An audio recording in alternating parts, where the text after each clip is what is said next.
क्या विषय चल रहा था अपना?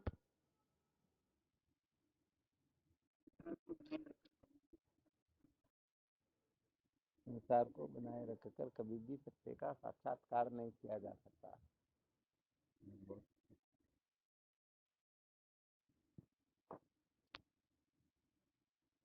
तो इसके अंतर्गत कल सुनाया था, सर्वप्रथम जिसके बारे में काफी समय तक विवेचना हुई थी, श्रुति प्रमाणिक मत है, अर्थात सर्वप्रथम श्रुति माता प्रमत प्रमाण है। अर्थात वेद व गुरु ये दोनों ही परम प्रमाण हैं। बाकी सब प्रमाण है, ऐसी बात नहीं है, परंतु परम प्रमाण नहीं हो सकते हैं। अंतिम निर्णय जो है इनके द्वारा ही होता है। तो कल सुनाया गया था, जो इस प्रमाण में संदेह करते हैं,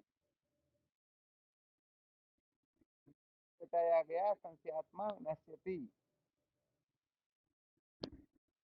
यही बताया था ना कल। हम्म।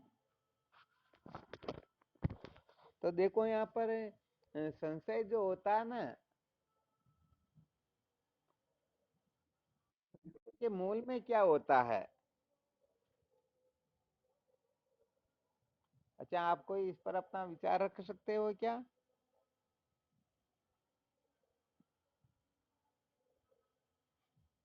क्योंकि ये वेदांत विचार जो है, ये ब्रह्म विद्या जो है विचारणीय विषय है। ये चौपड़ी का ज्ञान नहीं, खोपड़ी का ज्ञान है।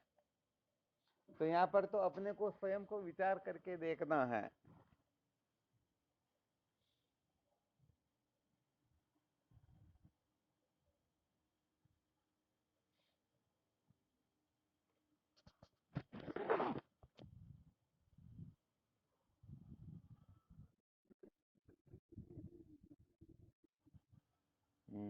चलो, ये भी अच्छी बात बताई गई। तो यहाँ पर एक सूत्र तो ये निकलता है, जैसे श्रद्धा नहीं है, इसका मतलब श्रद्धा कहाँ पर नहीं होती? जहाँ पर अभिमान होता है। ध्यान देना अच्छी तरह से, क्योंकि अभिमान की निवृत्ति का नाम ही श्रद्धा होता है। और यदि श्रद्धा नहीं है तो समझ लेना चाहिए किसी न किसी प्रकार का अभिमान बैठा हुआ है। ये अभिमान कितने प्रकार के होते हैं?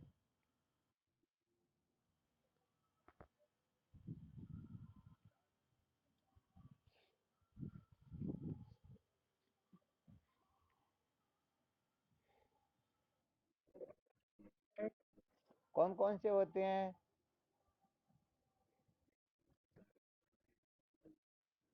नहीं, यहाँ पर जो अपना विषय चल रहा, जब हम संशयात्मा हो जाते हैं, किसी के प्रति संशय करते हैं, तो वहाँ तो सच्चे अभिमान से तो कोई संशय होता नहीं। तो यहाँ पर हाँ, संशय क्यों? बिल्कुल सत्य का झूठा अभिमान। परंतु ये झूठा अभिमान कितने प्रकार का होता है? 8 मदों के बारे में तो आप लोगों ने खूब सुन रखा होगा।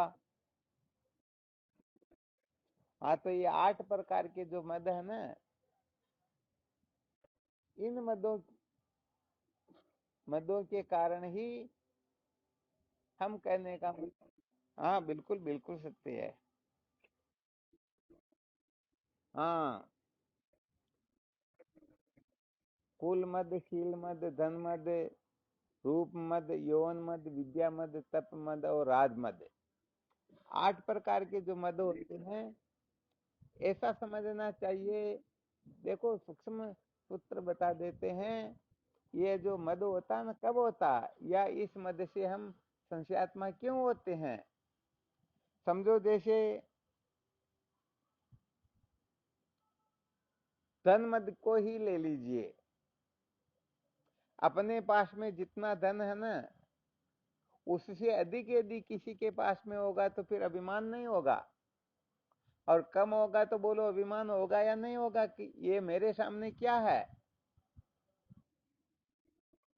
तो ऐसे ही विद्या के मामले में समझ लीजिए, रूप के मामले में तप समझ लीजिए, तप के मामले में समझ लीजिए, राज के मामले में समझ लीजिए।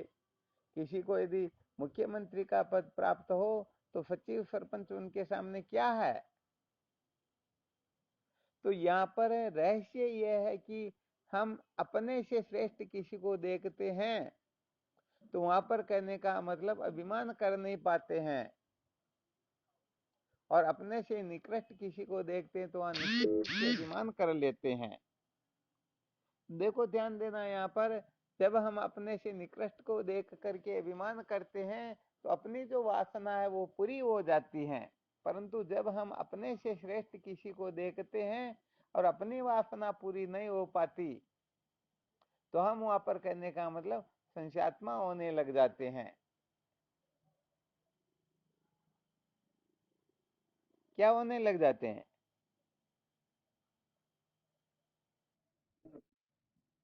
अच्छा, अपने से श्रेष्ठ को देख करके संशयात्मा क्यों होंगे बताओ? वहां तो श्रद्धा होनी चाहिए।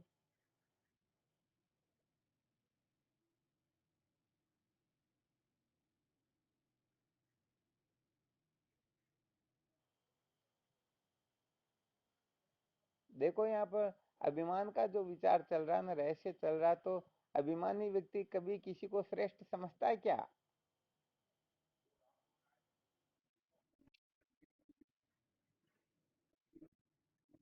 हाँ बिल्कुल, कहने का मतलब जो अभिमानी प्रकृति का होता है ना, वो कुल मिलाकर के अपने को ही श्रेष्ठ समझता है, दूसरों को तो कुछ समझता ही नहीं है।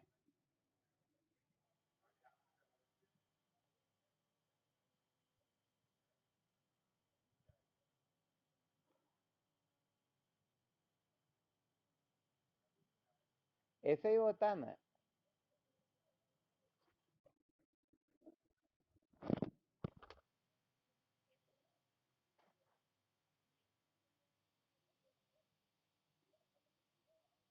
तो यहाँ पर तो कहने का मतलब अभिमानी प्रकृति का जो होता है वह किसी के प्रति श्रद्धा कर नहीं सकता, क्योंकि वह सोचता है कि मेरे से श्रेष्ठ इस संसार में कोई है ही नहीं। अपने से श्रेष्ठ हम किसी को समझे तभी तो श्रद्धा हो सकती है।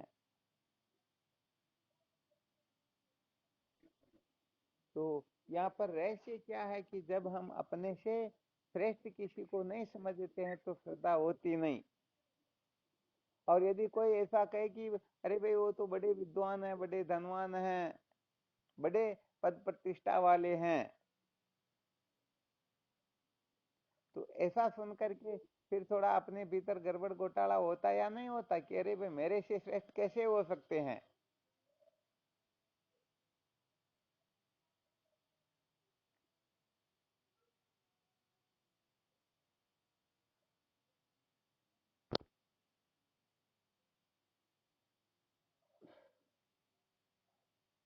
इस प्रकार का स्वाभाविक है या नहीं है?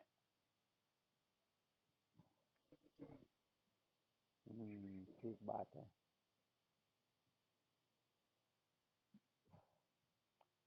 चलो ये तो श्रद्धा के विषय में देखा, और थोड़ा विशेष सूत्र बताओ।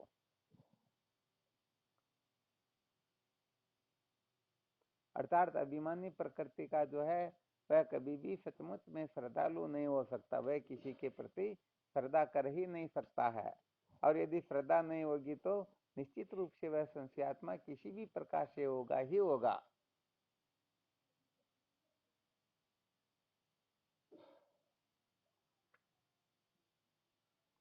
तो यहाँ पर मूल संकेत तो वैसे देखा जाए तो यह है, जब हम अपने को श्रेष्ठ समझ लेते हैं ऐसी अवस्था में कभी भी श्रद्धा हो सकती ही नहीं। और जब श्रद्धा नहीं होगी तो संशय तो निश्चित रूप से होगा ही होगा। जब हम अपने से अधिक किसी को महत्व देंगे तभी हम कहने का मतलब अभिमान से मुक्त हो सकेंगे, सचमुच में हम श्रद्धावान हो सकेंगे। और यदि ऐसा न करके कोई विपरीत करेंगे तो श्रद्धावान सचमुच में हो नहीं सकेंगे। परंतु फिर यहाँ पर विचार ये करना है कि यदि कोई श्रद्धा भी रखता हो, क्योंकि संशयात्मा जो होते हैं ना, ऐसा नहीं कि पहले होते हैं, बहुत सारे साधक ऐसे होते हैं कि कुछ समय तक तो संतों से, शास्त्रों से, सत्संग से, महापुरुषों से जुड़े रहते हैं, और फिर किसी न किसी कारण से अश्रद्धा कर लेते हैं, संशयात्मा हो जाते हैं। इसका क्या कारण हो सकता है?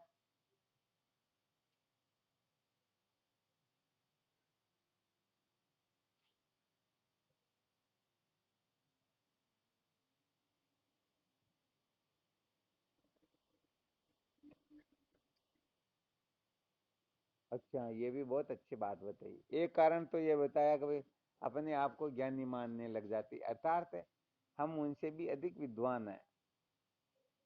परंतु ऐसा मानेंगे तो अश्रद्धा हो जाएगी, संशय कैसे होगा, संशयात्मक कैसे होंगे। हाँ, सबको मिलकर के इसका थोड़ा मंथन करना, कोई भी साधक अपना भाव प्रकट करे ताकि उनके हृदय में कोई विचार उठ रहा हो, तो हो सकता है कोई विशेष विचार हो।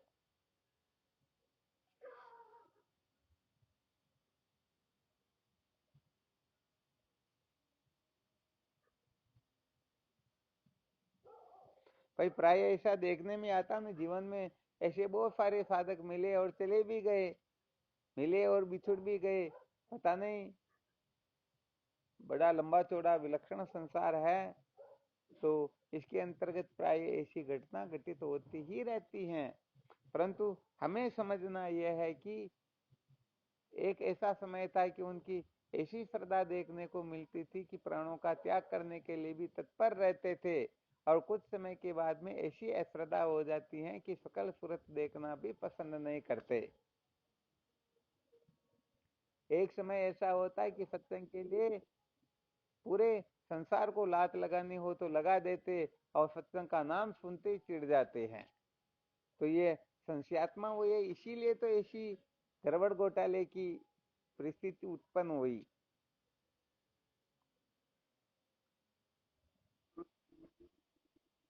हाँ, बहुत अच्छा सूत्र बताया। एक तो वेदवादी और पामर पुरुषों के संग से प्राय ऐसा हो जाता है। वैसे देखा जाए तो सबसे बड़ा कारण यही होता है। परंतु फिर भी कहने का मतलब, यदि स्वयं अलर्ट हो तो फिर वेदवादी भी क्या करेंगे।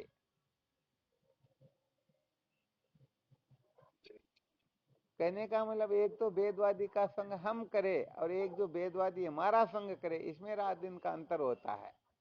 यदि हम वेदवादियों का संग करेंगे तो निश्चित रूप से उनके संस्कार हम लेंगे, और यदि वह हमारा संग करेगा तो उनका संस्कार हम नहीं ले पाएंगे, हमारा भले वो ले तो ले। तो एक तो यहाँ पर साधकों के लिए बहुत अच्छा सूत्र निकला, सदा सर्वदा ध्यान रखना चाहिए कि हम उन मूर्खों का संग कर रहे हैं या वो अपने पास आकर के अपना संग कर रहे हैं।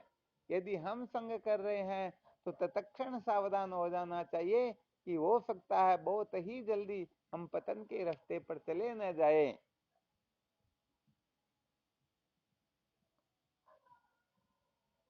ये भी थोड़ा ठीक सूत्र निकला ना, विचारणीय है या नहीं है। हाँ बिल्कुल है। कहने का मतलब, जैसे बस में बैठे हुए हैं तो एक सीट पर यदि और दूसरा वो तो निश्चित बैठेगा। हम ऐसा भी नहीं कर सकते एक सीट पर बैठे और एक सीट को खाली रहने दे। तो यहाँ पर हम संग करेंगे तो निश्चित रूप से कुछ न कुछ गड़बड़ होगा, और हम संग नहीं करेंगे तो जैसे कमल का पत्ता जल में ही क्यों न रहे, फिर भी जल से अलग रहता है या नहीं रहता।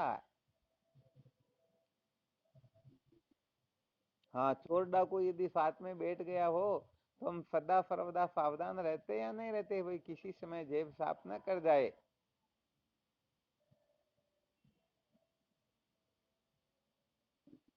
हाँ, तो कहने का मतलब हम संग न करें, ये सबसे श्रेष्ठ कक्षा है। और यदि वह संग कर रहा तो हम और सावधान रहे।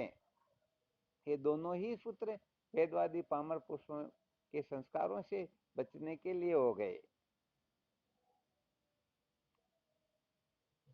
हम संग करेंगे तो ये पक्का है, संग करे तो इसका मतलब उनमें महत्व बुद्धि है, और उनमें महत्व बुद्धि है तो निश्चित रूप से उनके संस्कार अपने भीतर प्रकट होंगे।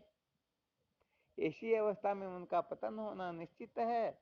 और यदि वह हमारा संग करके अपना पतन करना चाहे और हम यदि सावधान है तो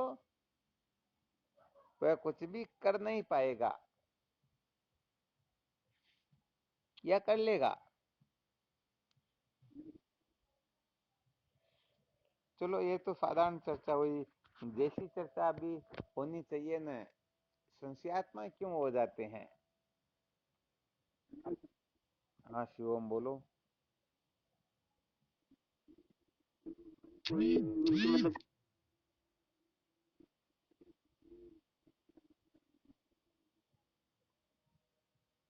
ये भी बहुत बड़ा कारण हो सकता है, बिल्कुल सत्य है।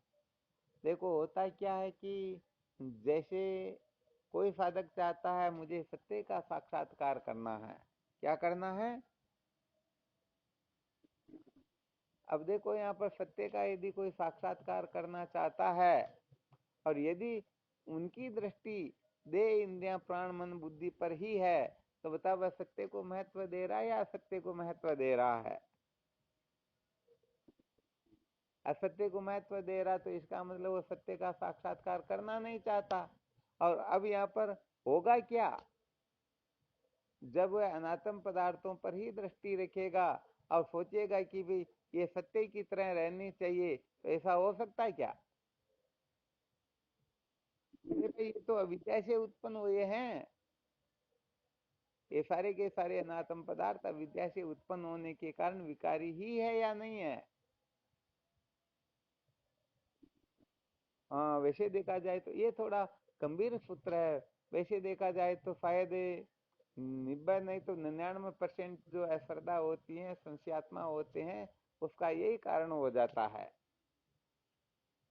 क्योंकि उनकी जो दृष्टि है लक्ष्य पर नहीं होती है, केवल देह मात्र पर ही उनकी दृष्टि होती है। जिनकी दृष्टि देह तक ही जाती है तो देह के भीतर क्या है उसको देख थोड़े पाएंगे। अच्छी तरह से इस रहस्य को समझ लेना चाहिए। महत्व जो होता है वह वस्तु का होता है, किसका होता है? हाँ, वस्तु का महत्व होता है। जैसे पॉलीथीन की थैली के अंतर्गत नमक भी भरा हुआ हो और उसके अंतर्गत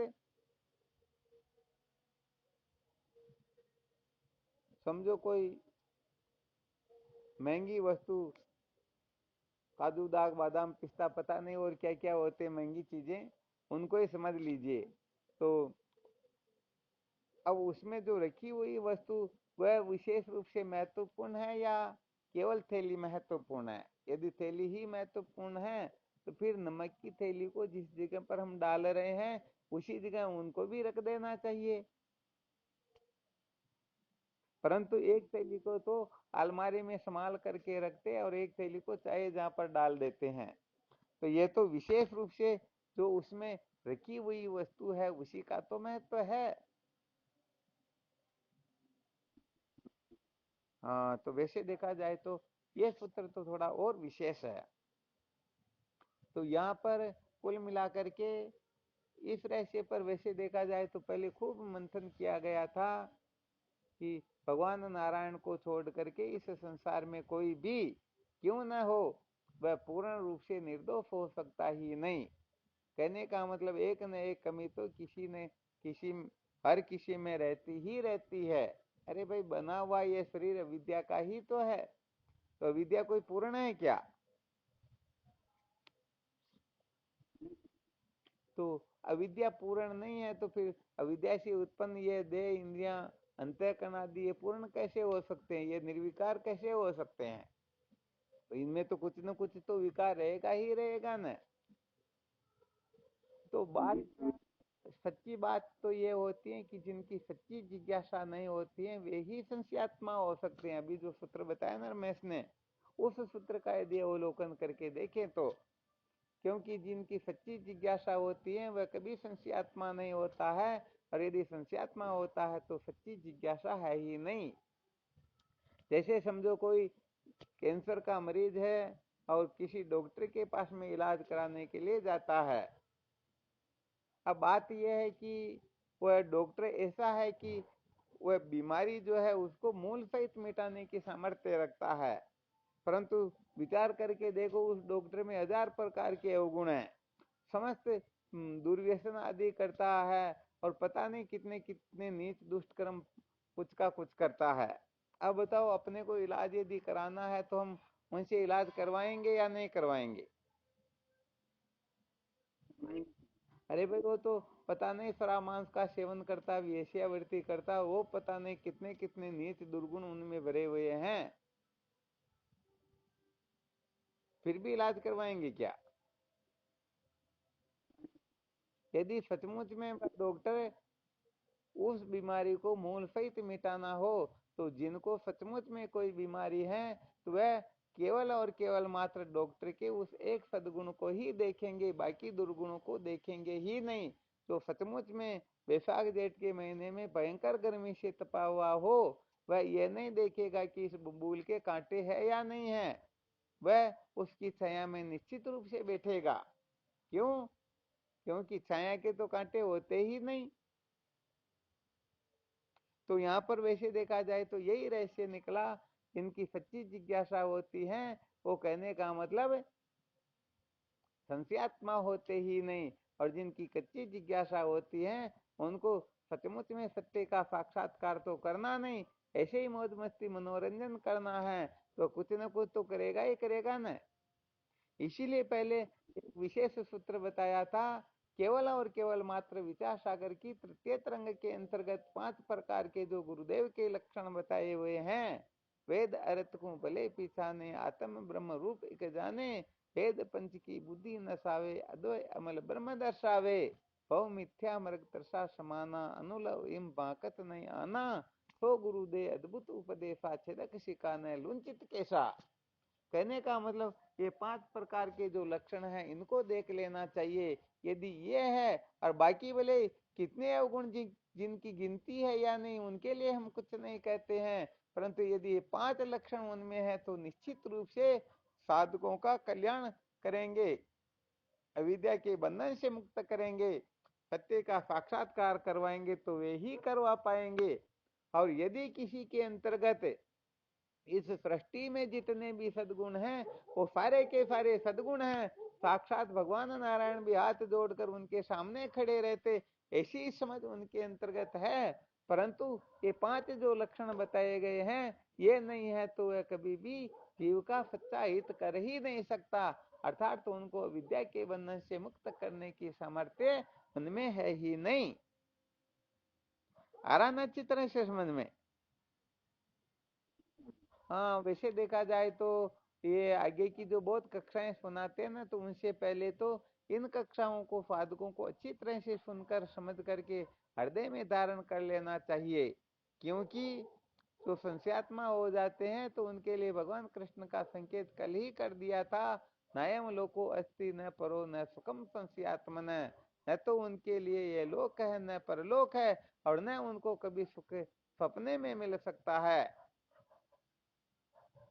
तो विचार करके देखो, बांध तो हम बना लेते, पता नहीं सब कुछ कर लेते हैं, परंतु किस जगह पर उनकी दीवार में छेद है, किस जगह गड़बड़ घोटाला है, उसको यदि बंद नहीं करेंगे तो बताओ एक केवल मात्र सुई जितना छिद्र ही क्यों न हो, वह सुई जितना छिद्र पूरे बांध को बर्बाद कर देगा या नहीं कर देगा? हाँ, बिल्कुल सत्य बात है। इसलिए ये सच्ची बात कहें तो आकाश पाताल की जो बातें होती है ना, इनको छोड़ करके सबसे पहले इस जगह अच्छी तरह से समझना चाहिए, क्योंकि अनंत जन्मों के पुण्यों को हम एक क्षण में भी मिट्टी में मिला सकते हैं यदि। इसीलिए तो कल बताया था, 3 कक्षाएं बताई थी, ईश्वर की कक्षा, संत महापुरुषों की कृपा कक्षा और गुरुदेव की कक्षा। इनमें गुरुदेव की जो कक्षा होती है ये सर्वोत्कृष्ट होती, सर्वोत्तम होती है, इनसे आगे कोई कक्षा होती ही नहीं। और गुरुदेव कहने का मतलब, यदि कोई ईश्वर के प्रति संशय कर ले, संतों के प्रति संशय कर ले, फिर भी गुरुदेव सारा का सारा रहस्य समझा सकते हैं, उसे मुक्त कर सकते हैं। परंतु गुरुदेव के प्रति संशय करके भले ही ईश्वर और संतों के प्रति अनंत श्रद्धा क्यों न करता रहे, संशय से मुक्त क्यों न हो जाए, फिर भी काम तो चलने वाला है ही नहीं। आ रहा ना चित्र से समझ में? हाँ, सच्ची बात कहें तो साधकों का सबसे ज्यादा पतन संशयात्मा होना, भटकना, या पता नहीं क्या क्या होना, जो जितना भी होना होता है, इसके मूल में केवल और केवल मात्र यही कारण है, यही रहस्य है। इसीलिए तो कहने का मतलब, भले ही देखो विवेक करवाया जाता है कि भले ही जीवन के जैसे समझो 100 वर्ष जो होते हैं ना, उनमें से 99 वर्ष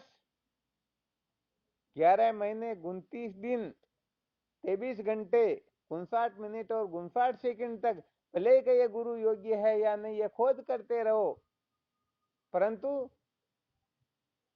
गुरुदेव की प्राप्ति होने के पश्चात यहाँ पर तो बताया गया केवल 1 सेकंड ही शेष रह रहा हो। देखो भगवान कृष्ण स्पष्ट रूप से संकेत कर देते हैं, ऐसा ब्राह्मी स्थिति पार्थ ने नाम प्राप्ति मुह्यति स्थित्वा श्यामंत काले ब्रह्म निर्वाण मृच्छति। हे अर्जुन, अंत काल में भी, अरे जीवन के 10 20 50 वर्ष बाकी न रहे, 1 वर्ष बाकी न रहे, 1 महीना बाकी न रहे, 1 दिन बाकी न रहे, 1 घंटा बाकी न रहे, 1 श्वास की क्या बात, आधा श्वास या पाव श्वास भी शेष रह रहा हो, और उस समय भी किसी को मैं अद्वितीय ब्रह्म हूँ ये समझ में आ जाए तो उसी समय वह जन्म मृत्यु की श्रृंखला से मुक्त हो जाता है। तो बताओ, ये पूरा जीवन 1 श्वास को छोड़ करके भले ही गुरुदेव की खोज में लगाओ, ये सारी की सारी परीक्षा वगैरह जो कुछ भी करना है करते रहो, परंतु सचमुच में सच्ची जिज्ञासा और ऐसे गुरुदेव के प्राप्त होने के पश्चात, इसीलिए विचार सागर में कहा गया है कि दोष दृष्टि सपने नहीं आने, हरिहर ब्रह्म गंग रवि जाने। स्वप्न में भी दोष दृष्टि नहीं करे, यदि स्वप्न में भी दोष दृष्टि कर लेते हैं तो उनका अनंत पुण्य नष्ट हो जाता है। बिल्कुल ठीक बात है या नहीं है? यदि किसी को कुछ शंका करनी हो तो बिल्कुल कर सकते हो, ताकि और विचार करने का अवसर प्राप्त हो। सबसे बड़ा जो गड़बड़ घोटाला है यही है।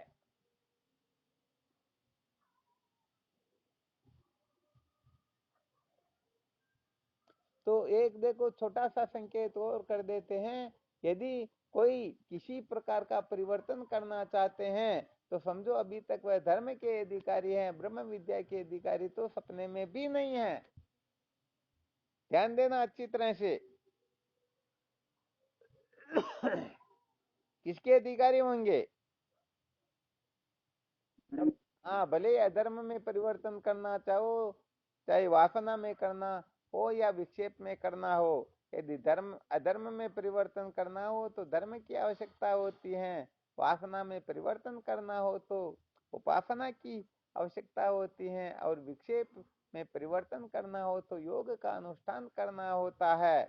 तो यदि किसी का आग्रह बैठा हुआ है कि नहीं ये अधर्म है, ये वासना है, ये विक्षेप है, ऐसा नहीं होना चाहिए, तो वह धर्म का अधिकारी हो सकता है, उपासना का अधिकारी हो सकता है, योग का अधिकारी हो सकता है, अभी तक ज्ञान का अधिकारी तो, हाँ ध्यान रख लेना भाई, LKG भी अभी वेदांत की नहीं है। आ रहा समझ में? हाँ, तो यही विशेष बात होती है। अब होता क्या है कि हम बातें तो बोली आकाश पाताल की कर लेते हैं, और हमारे मन में 24 घंटे यही कल्पना बनी रहती कि जो संसार है, अरे हम कुछ भी परिवर्तन करना चाहते हैं, इससे सिद्ध होता है कि हम सचमुच में इस संसार को केवल और केवल मात्र सत्य ही समझते हैं। अरे ऋषि के सर्प को सत्य समझेंगे तभी तो दूध पिलाने की या मारने की इच्छा होगी, और झूठा समझ रहे हैं तो अरे हम तो डरे वो किसी को खा जाएगा, ऐसा हो जाएगा वैसा हो जाएगा, तो सर्प को सत्य समझ रहे हैं या झूठा समझ रहे हैं? सत्य समझ रहे हैं ना।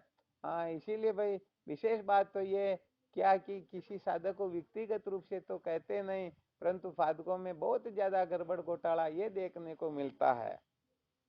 इसीलिए कहने का मतलब, क्योंकि छोटी छोटी बातों में भी यदि कोई ऐसी गड़बड़ियां निकालना चाहे कि अरे ये तो अभी खाना भी नहीं खाना जानते, ये बैठना भी नहीं जानते, ये बोलना भी नहीं जानते हैं, किस में कहाँ बैठना, कैसे बैठना, कितनी देर बैठना, ये धर्म कर्म के ठेकेदारों की चर्चा है भाई।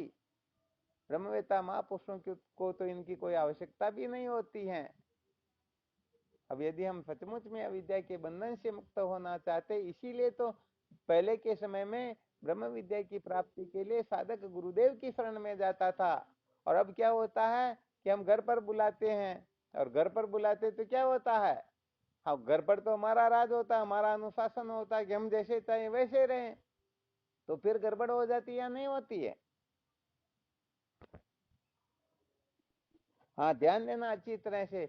या तो फिर कहने का मतलब हम पूर्ण रूप से समर्पित हो, तो घर को जलाए चाहे कुछ भी करे कुछ भी नहीं करे, हमको इसे कुछ भी लेना देना नहीं है, तब तो सचमुच में अविद्या के बंधन से छुटकारा प्राप्त हो, ऐसी गुंजाइश बनी रहती है। परंतु हम घर के मालिक बन करके और फिर कहने का मतलब कुछ न कुछ करना चाहते हैं, तो वहां अनेक प्रकार की कल्पनाएं ही चलती हैं। तो अधिकतर यही गड़बड़ घोटाला होता है।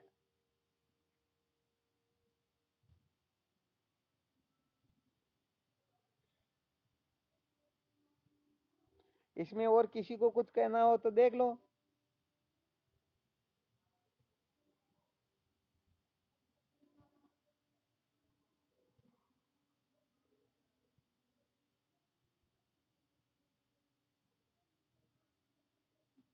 कुछ नहीं कहना किसी को।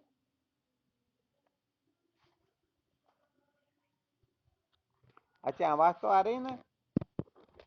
आवाज साफ आ रही ना? तो यहाँ पर वैसे देखा जाए तो अपनी जो वासना होती है सबसे ज्यादा महत्वपूर्ण होती है। किसके लिए? अपने लिए। और जब हम अपनी वासना के अनुसार ये क्रिया चेष्टाएं होते हुए नहीं देख सकते हैं, तो फिर हम संशयात्मा हो जाते हैं, फिर हम अश्रद्धा कर लेते हैं, फिर हम समझ लेते हैं अरे भाई या तो कुछ भी नहीं, ये सारी की सारी पोल पट्टी ही है। भाई यदि हम सचमुच में ज्ञानी समझ ले तो संशयात्मा होते हैं क्या? अपने को अज्ञानी समझकर किसी को ज्ञानी समझ ले, कभी भी संशयात्मा होंगे नहीं। और अपने को ज्ञानी समझ करके दूसरे को ज्ञानी समझो या अज्ञानी समझो, फिर भी संशयात्मा निश्चित रूप से हो जाएंगे।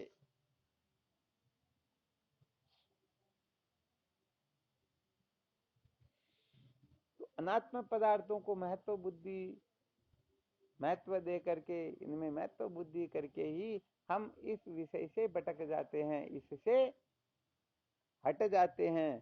तो यहाँ पर कुल मिलाकर के केवल संकेत किया जाता है कि साधकों को सर्वप्रथम सच्ची जिज्ञासा कैसे जागृत हो।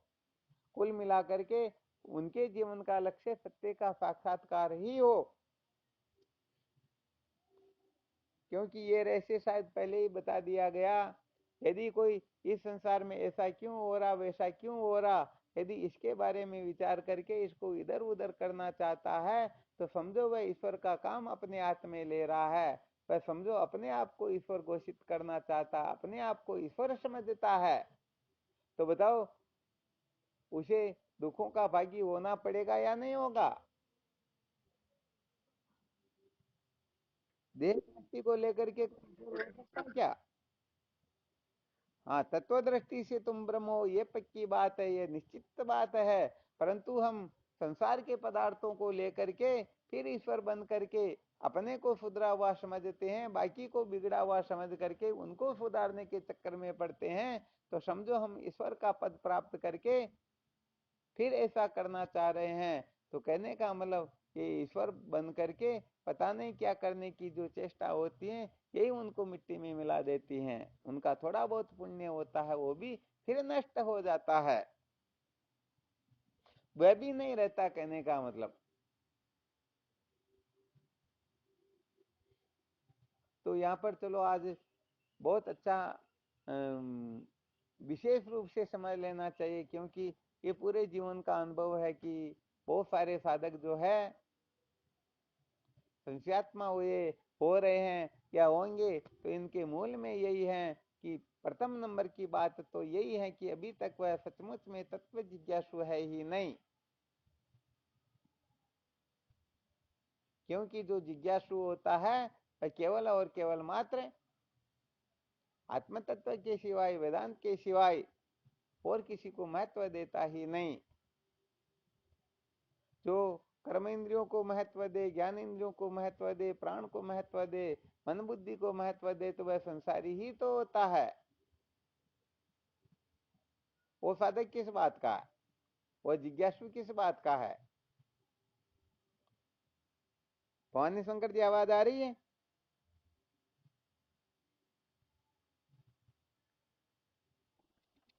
हाँ, कहने का मतलब फिर वो इनका त्याग ही करना चाहेगा। सच्ची बात कहे तो यदि कोई अपने आप को मैं पुण्यात्मा हूं, मैं पापात्मा हूं, ऐसा समझता है। ध्यान देना, बड़ा विलक्षण सूत्र है ये। यदि कोई अपने को ऐसा समझता है तो भी समझना चाहिए अभी तक वह जिज्ञासु नहीं है, अभी तक उनकी आस्था देह में बैठी हुई है, इंद्रियों में बैठी हुई है, मन बुद्धि के चक्कर में वह पड़ा हुआ है।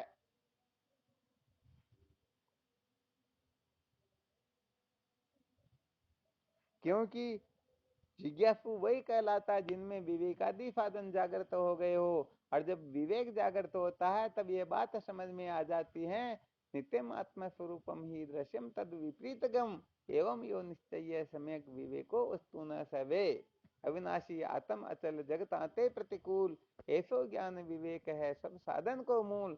अर्थात ये संसार जो है ये आत्मा से क्या है, विपरीत स्वभाव वाला है। आत्मा तो सत्यचित आनंद रूप है। अब हम चाहते हैं कि संसार में ऐसा हो ऐसा ना हो, तो हम इसको सत्यचित आनंद रूप बनाने के चक्कर में पड़े हुए हैं या नहीं पड़े हुए हैं। तो इसका मतलब ये हुआ कि अभी तक हम इस संसार को आत्मा के समान ही समझ रहे हैं, अभी तक विवेक जागृत नहीं हुआ। तो भाई देखो, ये तो ए अमरूद का कबूतर पढ़ना होता है। तो ये धर्म कर्म में लगे लोग संसार में क्या हो रहा है क्या नहीं हो रहा इनको वो करते रहेंगे, देखते रहेंगे। सचमुच में जिज्ञासु अंतर्मुख होता है, उसको वेदांत विचार करने से भी फुर्सत नहीं मिलती है, तो इधर उधर का गड़बड़ घोटाला करता ही नहीं।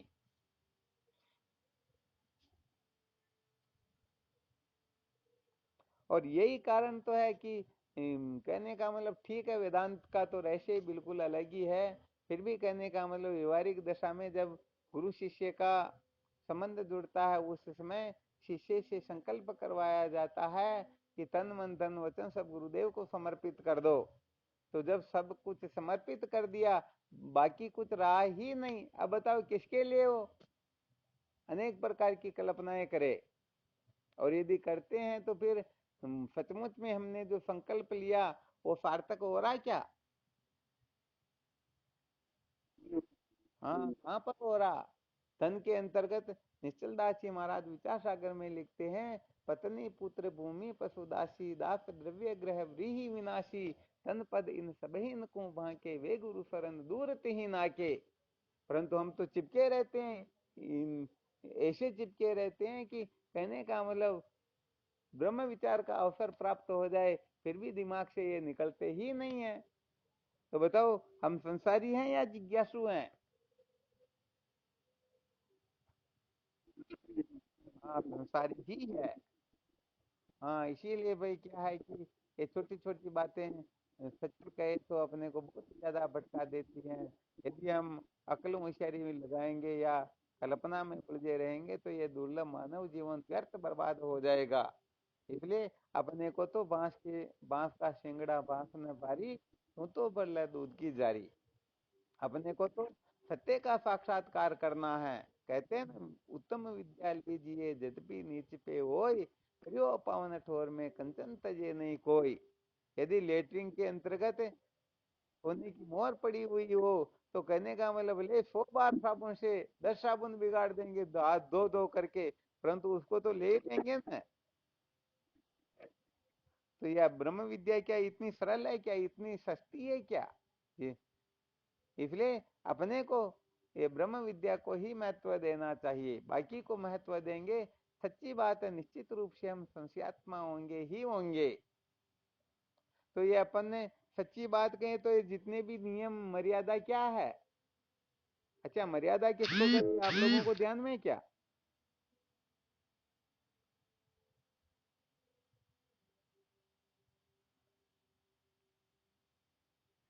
पता नहीं है ना।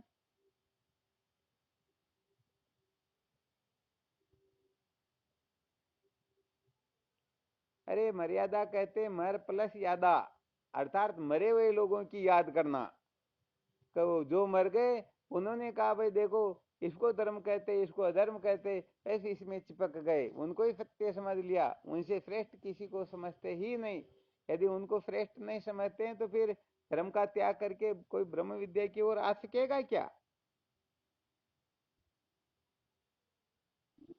हाँ, बिल्कुल कभी नहीं आ सकेगा।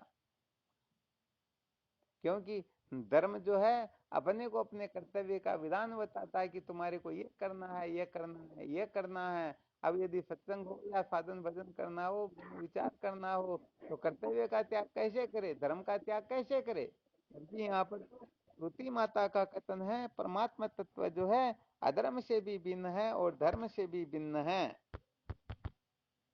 क्योंकि यदि केवल मात्र ऐसा कह देते कि परमात्मा तत्व अधर्म से भिन्न है, इसका मतलब धर्म के द्वारा उसका साक्षात्कार हो जाएगा, तो अधर्म को ही परमात्मा कहते हैं। और यदि ऐसा कह दे कि धर्म से परमात्मा अलग है, तो फिर अधर्म को ही हम सब कुछ समझ लेते। परंतु श्रुति माता तो कहती हैं धर्म से भी भिन्न है और अधर्म से भी भिन्न है। अब जो धर्म में अटके हुए हैं, वैसे देखा जाए तो अधर्म में अटके हुए हैं, वो तो एक नंबर के महामूर्ख है। परंतु उसे भी बड़े महामूर्ख वह है जो धर्म की कक्षा में ही अटके हुए हैं।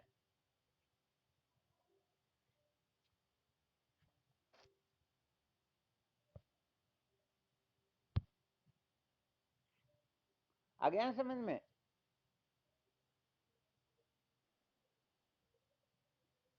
हाँ, तो अपने को अपने जीवन का भरोसा नहीं, समय तो अब तो बहुत कम रह गया। अब तो केवल मात्र अपनी दृष्टि को लक्ष्यमय बनाओ। यदि क्रिया चेष्टाओं के चक्कर में पड़े रहे तो हम चांडाल बले हो सकते हैं, हम जिज्ञासु नहीं है। तो इसलिए कौन क्या कर रहा, इसको लेकर दिमाग खराब करने की आवश्यकता ही नहीं है। प्रकृति के राज्य में ईश्वर ईश्वर का संविधान कोई कमजोर है क्या? बताते ना कि पोप अट राज को ने पोपा बाई को लेको लेवला राई राई को। इस बात को तो हम समझते या नहीं समझते हैं? हाँ, समझते हैं। तो फिर कौन क्या कर रहा है, उनके लिए ईश्वर का विधान बना, उसको दंड सजा मिलती रहेगी। हम कौन से खेत की मूली हैं? अपने को तो सत्य का साक्षात्कार करना है। तो कुल मिलाकर के अपने को तो अवगुण में भी गुण ढूंढना है। परंतु यदि गुण में जब अवगुण ढूंढने लग जाते हैं तो फिर संशयात्मा हो जाते हैं। ये जीव सदा सदा के लिए पतन की ओर चला जाता। ये तो कोई पूर्व के कोई विशेष पुण्य हो तो साधक टिक पाते हैं, वरना सच्ची बात है भटक करके पता नहीं वो कहां से कहां तक पहुंच जाते हैं। इसलिए अपने को सदा सर्वदा इस जगह पर सावधान रहना है। हमें केवल सत्य का साक्षात्कार करना है, अपने को और किसी से लेना देना रखना ही नहीं है। तो सच्चे साधक जो होते हैं वो केवल ब्रह्म विद्या को महत्व देते हैं, बाकी किसी को महत्व देते नहीं। और यदि बाकी किसी को महत्व देते हैं तो ब्रह्म विद्या के अधिकारी है नहीं, वो धर्म कर्म के अधिकारी हो सकते हैं। और धर्म कर्म के जो अधिकारी होते हैं वो बेचारे ब्रह्म विद्या के बारे में क्या समझेंगे? पहले आपको एक छोटा सा दृष्टांत बताया था। एक बार हनुमान प्रसाद पोदार कल्याण के अंक में एक लेख लिखते हैं, तो उस लेख में लिख देते हैं कि जिनको इच्छा होती है उनको ज्ञानी कहते ही नहीं। और जब ये बात है अच्युत मुनि जी महाराज के सानिध्य में जो साधक पंचदशी आदि ग्रंथों का स्वाध्याय करते थे, तो वेदांत के ग्रंथों ये सारी की सारी गड़बड़ियों को एक क्षण में निवर्त कर देते हैं। अरे यहाँ पर तो एक इच्छा तो क्या करोड़ों इच्छा हो फिर भी कहने का मतलब कोई बाधा नहीं कर सकती है। इच्छतु कोटि वस्तु न बाधो ग्रंथि भेदता है। तो किसी साधक ने ले जा करके बताया, भगवान आप तो बताते हो ये रहस्य, और इसमें लिखा हुआ है कि जिनको इच्छा होती है वह ज्ञानी होता ही नहीं। तो एक बार क्या होता है, चित्त मुनि जी महाराज भ्रमण करते हुए हनुमान प्रसाद पोदार के वहां पहुंच जाते हैं। तो हनुमान प्रसाद पोदार अच्युत मुनि जी महाराज के प्रति बड़ी श्रद्धा रखते थे। प्रणाम आदि किया, अंदर ले जाकर आसन पर विराजमान करवाते हैं। उस समय अच्युत मुनि जी महाराज हनुमान प्रसाद को कहते, बेटे यदि मैं तुझे तुम्हारे यहाँ कभी भिक्षा के लिए आऊं और भोजन करते समय तुम्हें कह दूं बेटे सब्जी में नून मिर्च कम है, तो तू मेरे को अज्ञानी समझेगा ना? जैसे यह बात कही हनुमान प्रसाद पोदार को ध्यान में आ गया, अरे शायद मैंने ऐसा लेख लिखा इसीलिए स्वामी जी ऐसा कह रहे हैं। पर तुरंत उनके चरणों में गिर जाते हैं और कहने लगते, भगवान हम तो ब्रह्म विद्या का क्या रहस्य समझे, हमें इन रहस्यों का पता नहीं है, हम तो अपने हिसाब से लिख देते हैं, हमें क्षमा करे। तो बताओ, हम पता नहीं किन किन की बातें सुन करके, किन किन के चक्कर में पड़ करके क्या का क्या कर लेते हैं। तो सच्ची बात ये होती है कि ये सच्ची जिज्ञासा के लक्षण होते ही नहीं। आ गया समझ में?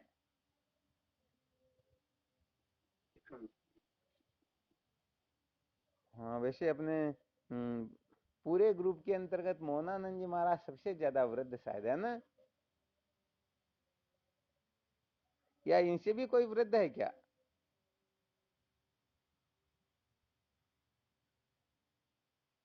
हाँ, शायद लगता तो नहीं है। तो जो सबसे ज्यादा वृद्ध है उनको तो सबसे ज्यादा इस बात को अच्छी तरह से समझ लेना कि अपने को तो ये अपना जीवन व्यर्थ न चला जाए। क्योंकि यदि ये मौका चूक गए तो फिर कभी भी ये स्थिति कभी प्राप्त होने वाली है ही नहीं, ये मानव जीवन कभी भी मिलने वाला है नहीं। इसलिए अपने को अनात्म पदार्थों को महत्व दे करके अपनी कल्पना में उलझे नहीं रहना है, बल्कि सचमुच में संत शास्त्र क्या कहते हैं बस उसी को धारण करने की कोशिश करना है। तो अपने को कुल मिलाकर सत्य का साक्षात्कार अपने को करना है। पहले कुछ समय पहले आपको थोड़ा ये भी सिद्ध करके बता दिया गया था कि जो जीवन मुक्त महापुरुष होते हैं उनके अंतर्गत पांचवी छठी सातवीं भूमिका के लक्षण दिखाई देते हैं, परंतु हम चाहते हैं कि इनमें भी पहली दूसरी तीसरी भूमिका के लक्षण होने चाहिए। तो वो बालक होते हैं, अभी उनके समझ में कुछ आता ही नहीं। इसलिए जो जिज्ञासु है उनमें पहली दूसरी तीसरी भूमिका के लक्षण प्रत्यक्ष महापुरुषों को दिखाई देने चाहिए। अपने को तो दिखाई दे ही दे, परंतु महापुरुषों की दृष्टि में भी हम तीन भूमिकाओं के लक्षणों से युक्त हो। अब हम अपने कर्तव्य का तो पालन करते नहीं और दूसरों में देखते कि मेरे में तो पहली भूमिका के सारे लक्षण है, परंतु अभी तक तो ये तो धर्म की कक्षा में भी फेल है। अरे धर्म कर्म तो बेचारे कौन से खेत की मूड़ी कहाँ रह गए, धर्म कर्म से तो और ऊपर है, कर्म से ऊपर उपासना, उपासना से ऊपर योग और योग से भी ऊपर फिर सांख्य आदि, और उसके बाद में फिर ब्रह्म जिज्ञासा जागृत होती है, और उसके बाद में ब्रह्म विचार होता है, फिर अज्ञान की निवृत्ति होती है, और उनके पश्चात जीवन मुक्त महापुरुषों की कक्षा होती है। हम चाहते कि उनमें भी धर्म कर्म के लक्षण दिखाई दे। वो किसी के गुलाम नहीं होते हैं, किसी के ठेकेदार नहीं होते हैं, उनकी दृष्टि में तो अनंत कोटि ब्रह्मांड उनकी कल्पना मात्र होती है। एक किसी ने कह दिया, अरे ये महात्मा किस बात के, तो 7 बज गए 8 बज गए अभी सो ही रहे हैं, जबकि महात्माओं को तो 4 बजे उठना चाहिए, ब्रह्म मुहूर्त में उठना चाहिए। तो महात्मा कहते हैं, अरे भाई जब हम उठते हैं तभी ब्रह्म मुहूर्त होता है। आया समझ में? एक महात्मा पंचदशी देख रहे थे, किसी ने कहा, अरे स्वामी जी क्या देख रहे हो? कहा, भाई देख रहा हूँ इस ग्रंथ में मेरी इसमें क्या क्या स्तुति लिखी हुई है। तो कहने का मतलब संसारी जीवों की स्थितियां कुछ और होती हैं, ब्रह्मवेत्ता महापुरुषों की दृष्टि कुछ और होती है। तो अपने को अपनी दृष्टि अपने लिए काम करेगी, दूसरों की दृष्टि अपने लिए काम नहीं करती। तो कुल मिलाकर के विवेक वैराग्य सठ संपत्ति मुमुक्षुता चार साधन अपने जीवन में ठीक ठीक प्रकार से जागृत हो, अर्थात प्रथम भूमिका के लक्षणों में यदि कोई कमी दिखाई देती है तो कमी कहाँ निकलेगी, कैसे निकलेगी, क्या करना पड़े क्या नहीं करना पड़े, सब कुछ करने के लिए तैयार रहो। निश्चित रूप से जीवन कृतार्थ हो जाएगा। वरना सच्ची बात है, ये संस्यात्मा विनश्यति, जीवन में कभी भी इस जगह तक पहुंचना तो बहुत दूर, कल्पना भी नहीं कर सकोगे। महाराज ब्रह्म विद्या का महात्म्य समझो, ब्रह्मवेत्ता महापुरुषों के महत्व को समझो। अपनी अकल होशियारी से अनादिकाल से हम जन्म मृत्यु की श्रृंखला में भटक रहे हैं, अब दादागिरी लगाएंगे तो पता नहीं हमारा क्या होगा। अरे वास्तव में देखा जाए तो संसार नाम की कोई वस्तु होती ही नहीं, ये पापी पुण्यात्मा सब कल्पना मात्र होते हैं। हम छोटी छोटी बातों में उलझ करके ब्रह्म विद्या की अवहेलना कर देते हैं। तो हाँ, ये अवश्य जरूर है कि पहली कक्षा में बैठ करके पांचवी कक्षा का तिरस्कार नहीं किया जाता, उसका त्याग नहीं किया जाता, परंतु 16वीं कक्षा उत्तीर्ण होने के बाद में भी नहीं नहीं ये तो ए अमरूद का कबूतर क्यों नहीं बोलते हैं, हो गया ना गड़बड़ घोटाला? समझ में आ रहा है आप लोगों को? हाँ चलो, बहुत बहुत धन्यवाद दीदी। समझ में आ रहा हो तब तो कुल मिलाकर के बात सुनी सुनी समझना सब सार्थक हो जाएगा, और नहीं आ रहा हो तब जो ठीक, अब जो हो रहा और क्या। तो साधकों के अंतर्गत किसी प्रकार का अभिमान होना ही नहीं चाहिए। ये श्रेष्ठ बनने का जो अभिमान है, भगवान कृष्ण इसीलिए 13वें अध्याय के अंतर्गत जब ज्ञान के साधनों का कथन करना प्रारंभ करते हैं, 20 साधन बताते हैं, उनमें सबसे पहला साधन ही ये बताते हैं कि मैं श्रेष्ठ हूँ। अरे श्रेष्ठ बनने का जो अभिमान होता है, ये सदा सदा के लिए मिट्टी में मिला देता है। तो अपने आप को श्रेष्ठ समझ करके ही हम दूसरों की अवहेलना करते हैं। अपने आप को श्रेष्ठ समझने वाला ही संस्यात्मा हो सकता है। हाँ, श्रेष्ठ होकर के श्रेष्ठ समझे तब तो बात अलग है, परंतु निकृष्ट होकर के श्रेष्ठ समझे तो निश्चित रूप से वह संस्यात्मा हो ही जाएगा। तो चलो, थोड़ा इस पर भी विचार हो गया, क्योंकि साधक अधिकतर कोई एक कोस, कोई दो कोस, कोई तीन कोस, दो दो चार पांच 10 कोस चल करके फिर बैठने वाले साधकों की गिनती नहीं होती है। अंतिम समय तक, अंतिम लक्ष्य तक पहुंचे, वहां तक साथ चलने वाला कोई कोई सूरवीर ही होता है, वरना बाकी के बहुत सारे तो बीच में ही देख लिए तो हम तो तत्व ज्ञानी हो गए, अब हमारे को क्या जरूरत है गुरु की भी। अब तो हम सबके गुरु है, उनको भी कुछ चाहिए तो हम समझा दें। हो जाता है ना गड़बड़ घोटाला? हाँ बिल्कुल हो जाता है, यही हो रहा सच्ची बात कहें तो साधकों में। तो होता क्या है कि क्रमबद्ध जो अध्ययन होता है ना, साधकों की जो कक्षाएं जैसे होनी चाहिए वैसी होती नहीं, तो ये बड़े बड़े गड़बड़ घोटाले करते हैं। फोकट में जो वस्तुएं मिलती है ना, तो उनका ये दुरुपयोग ही करते हैं। एक दृष्टांत छोटा सा आता है कि कोई 20 वर्ष से 25 वर्ष से इलाज करा रहा, परंतु उसका इलाज हुआ ही नहीं। वो सुनते राजा साहब तो अच्छे से अच्छे वैद्यों से इलाज करवा लिया, 20-25 वर्ष से बीमारी से ग्रसित है, बीमारी मिटी नहीं रही। तो एक बार उनके कोई बचपन के मित्र थे, वो आ जाते हैं, उनको पता चलता तो वो उनको दवा देते, भाई ये जो दवा है आप इस दवा का सेवन करो, निश्चित रूप से ठीक हो जाओगे। अब ये कितने रुपए की, कितने पैसे की, इनका क्या मूल्य, क्या करना क्या नहीं करना? अरे भी इसका कोई मूल्य वूल्य नहीं है। अब राजा साहब ने मन में विचार किया तो लाखों करोड़ों का बर्बादा कर दिया। ते फोकट की दवा मेरे को क्या ठीक करेगी? महीने 2 महीने के बाद में आए तो वैसे ही खाट में सोए हुए। कहा अरे भाई क्या बात, दवा ली नहीं? अरे ले क्या, लाखों करोड़ों रुपए खर्च कर दिए फिर भी ठीक नहीं हुई, फ्री पॉकेट की दवा क्या काम करेगी? उन्होंने कहा बिल्कुल अच्छा किया, वह दवा सचमुच में कुछ भी काम नहीं करती, परंतु अब की बार जो मैं दवा लाया हूँ, परंतु आपकी हिम्मत नहीं, आपको उसको खरीद सकोगे। वह दवा बीमारी को निश्चित मिटाएगी, परंतु महंगी बहुत ज्यादा, इसलिए मैं तो किसी दूसरे को देने के लिए जा रहा हूँ, तो उनको दूंगा। कहा कितने की? कहा भाई ये 1 लाख रुपए की दवा है। कहा भाई आप तो मेरे को दे दो, ये 1 लाख रुपए पकड़ो। अब उनको दे दिया।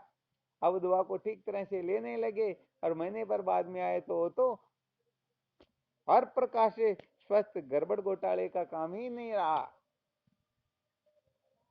अब उनके मित्र ने समझाया, देखो बात ऐसी है,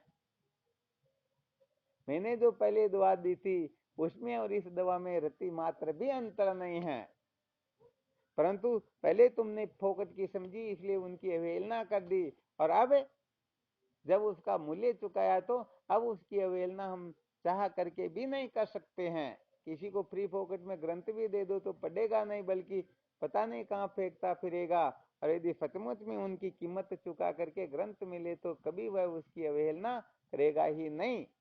तो यहाँ पर देखो भाई, फीस जो होती है यहाँ पर विवेक वैराग्य आदि ये फीस होती है, और वैसे देखा जाए तो कर्म धन भोग इनका सम्यक प्रकाश त्याग ये भी फीस होती है। तन मन धन वचन से वो जो सेवा सुमरण ध्यान का अपना विषय चल रहा है अंतःकरण की शुद्धि के लिए, तो सेवा में जो 4 प्रकार से बताया गया उस प्रकार से यदि कोई कर रहा तो भी समझो वह फीस चुका रहा है। और जो सचमुच में कीमत चुका करके फिर विद्या ग्रहण कर रहे हैं, उनकी विद्या कभी धोखा देगी ही नहीं, निश्चित रूप से उनको कृतार्थ कर देगी। इसमें संशय सचमुच में नहीं करना चाहिए। और बाकी जो है, बाकी अपने हिसाब से कर रहे हैं तो हो सकता है ठीक ठीक उनकी श्रद्धा न हो, अभिमान की निवृत्ति नहीं हुई हो, तो कहने का मतलब कुछ भी गड़बड़ घोटाला हो सकता। इसलिए विवेकादि साधनों को धारण करने की कोशिश करो, केवल और केवल मात्र सत्य को महत्व दो। जिज्ञासा ही जीवन का सार है, जिज्ञासा से ही वेदांत विचार होता है, वेदांत विचार से ही तत्व ज्ञान होता है, ज्ञान से ही अज्ञान की निवृत्ति होती है, और अज्ञान की निवृत्ति ये जीवन का परम लक्ष्य होता है।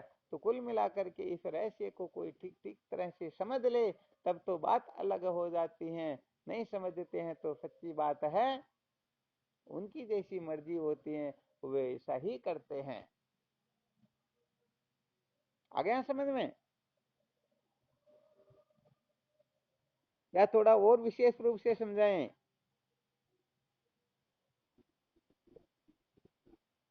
देखो होते क्या है, जैसे एक पिता अपनी पुत्री का हाथ अपने जमाता के हाथ में देता है, तो फिर उसको डाइवोर्स का अधिकार नहीं रहता है।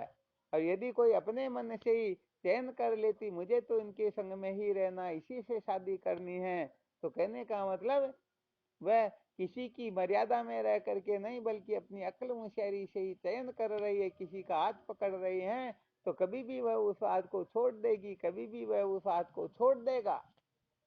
आ गया समझ में?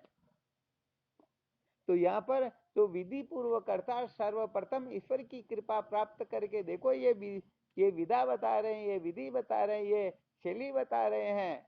तो सर्वप्रथम ईश्वर की प्रसन्नता प्राप्त करके अंतःकरण के मल विक्षेप दोष से मुक्त होता है, और उसके पश्चात संत महापुरुषों की कृपा प्राप्त करके विवेकादि साधनों से संपन्न होता है, और विधि पूर्वक तन मन धन वचन को समर्पित करके गुरुदेव के सानिध्य में रह करके वेदांत विचार करके, अर्थात श्रवण मनन निध्यासन से जो ज्ञान के बंधन से छुटकारा प्राप्त करते हैं। अथवा ऐसा समझना चाहिए, गुरुदेव अपने को अपने असली स्वरूप का साक्षात्कार करवाते हैं, तो समझो ये एक प्रकार से हाथ पकड़ाने वाली बात हुई। यहाँ पर हम चाह करके भी इसको छोड़ नहीं पाएंगे, और हम अपने मन से ही शरीर को ब्रह्म समझ ले, इंद्रियों को ब्रह्म समझ ले, प्राण को समझ ले, मन बुद्धि को समझ ले, तो कभी किसको समझेंगे, कभी किसको समझेंगे, कभी किसको पकड़ेंगे, कभी किसको छोड़ देंगे, ज्यादातर होता नहीं है। तो यहाँ पर देव से जानी हुई इसीलिए कहा जाता है, आचार्य देव विद्या विदिता स्वादिष्टम प्राप्त है। गुरुदेव से जानी हुई विद्या ही प्रतिष्ठित होती है, फलित होती है, बाकी की विद्याएं तो अभिमान ही बढ़ाती हैं। आ गया ना अच्छी तरह से समझ में?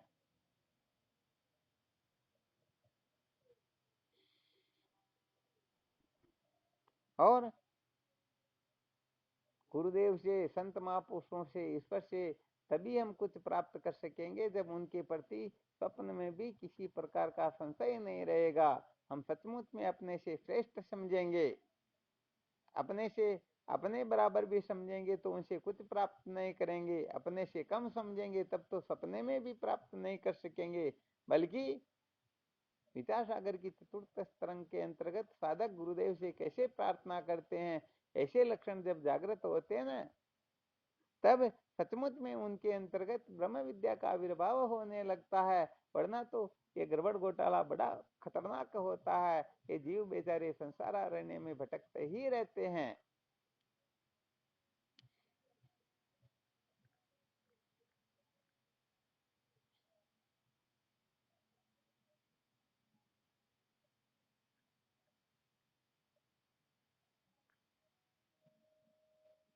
हाँ चलो ठीक, और क्या करते रहना इस पर विचार। और ये जो बताया आज, बहुत खतरनाक दोष होता है, इस दोष के कारण सच्ची बात है करोड़ों साधन भजन करें फिर भी जीव कृतार्थ नहीं होता है, तो इस गड़बड़ घोटाले को तो अच्छी तरह से निकाल देना चाहिए, बिल्कुल मन में रखना ही नहीं चाहिए। यदि सचमुच में सत्य का साक्षात्कार करना हो तो पता ना, पांडवों ने जब राजसूय यज्ञ किया उस समय शंख नहीं बजा तो फिर उनको लेकर के आए नहीं आए वाल्मीकि जी को। और द्रौपदी ने अनेक प्रकार के व्यंजन पता नहीं क्या क्या बना रखा। जब सब उनको पुरसा गया तो पंचग्रासी थे, 5 ग्रास लेकर के भोजन करने लगे तो समझा रे ये एससी एसटी वाले तो ऐसे ही रहेंगे, अभी तक खाने पीने में भी नहीं समझते हैं, क्योंकि उन्होंने सबको मिला करके फिर खा लिया। ये स्वाद में क्या समझे बेचारे। तो ऐसा मन में संकल्प हो गया तो भी शंख बजा क्या। हाँ नहीं बजा, बिल्कुल सत्य बात है। तो भाई यहाँ पर तो सच्ची बात है। थोड़ा बहुत भी स्वप्न में भी संशय होगा तो ज्ञान सच्ची बात कभी भी होगा ही नहीं, क्योंकि जितने अंश में संशय रहेगा उतने अंश में अज्ञान रहेगा, और वह अज्ञान उस ज्ञान को भी मिट्टी पलीत कर देगा, उसको भी मिट्टी में मिला देगा। इसलिए संशयात्मा विनश्यति, इस बात का खूब अच्छी तरह से ध्यान रखना चाहिए। अपने को ज्ञान हो न हो, आगे बढ़े या न बढ़े, पता नहीं क्या का क्या हमको प्राप्त हो या न हो, किसी के चक्कर में पड़ने की जरूरत नहीं है। केवल मात्र इस संशयात्मा रूपी दोष पर विजय प्राप्त कर लोगे तो ज्ञान क्या प्राप्त करना चाहते हो पहले से ही प्राप्त है, अप्राप्त तो कुछ है ही नहीं।